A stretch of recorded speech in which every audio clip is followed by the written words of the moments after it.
And welcome back to our breaking news coverage on ABC 15 News at 6. When we left you just a couple of minutes ago, police in riot gear were on the street right there near 75th Avenue and Thomas, and people were in the street refusing to move.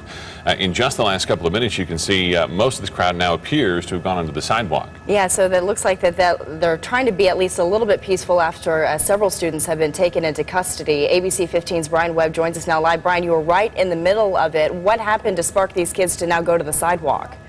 Well, all of the students who were sitting in the street, they've been taken off in handcuffs back in the behind the police line. Police have taken back the street, in effect. Now the crowd has, if we pan back to the left, Jerry can show you the crowd that's left. Let me move in here and see what they're saying. They're what's left. They are organizing the community a little bit, going over what happened today, and telling people what's next. I think a gentleman's about to speak here. Anyway, there's still, you can see this crowd is huge, maybe, I don't know, a couple hundred people here.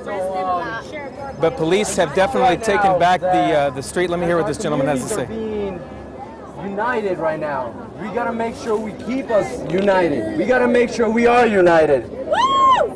Yeah! All right, so he's talking to the crowd about staying united after today's protest, after this, and trying to move forward with their efforts. But police certainly accomplished what they wanted to do. They waited for several hours, told the students ahead of time what they were going to do. They slowly moved in, as we saw, step by step, and took away the, I'd say, half dozen students who were sitting in the street refusing to leave. And it sounds like that these protesters got what they, set out to accomplish, which was to bring light to this issue that they're concerned with Arpaio and his policies. And this is a much different crowd than what we saw earlier. They're much more subdued. The couple of people were arrested. They said, Brian, that was their intention in the beginning, to get arrested.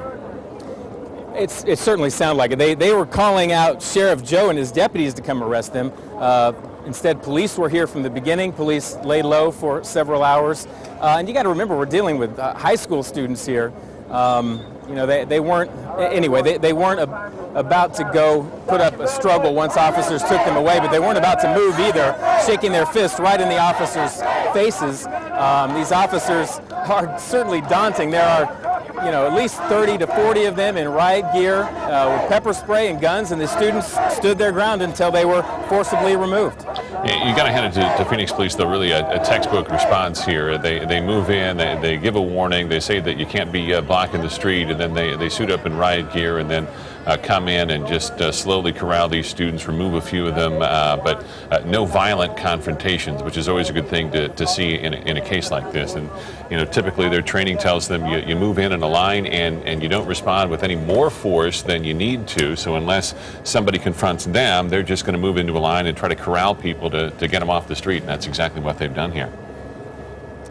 You're exactly right, and it looks like the worst of this is over. Police are still standing here, the crowd's still standing here, but it doesn't look, they're certainly not face-to-face anymore like they were. A little bit of the intensity, thankfully, is behind us by about 5 or so minutes now. So then why don't we actually do that? Brian Webb reporting in near 75th Avenue in Thomas. A story we're going to continue to follow. We'll be back with more news on ABC 15 News at 6.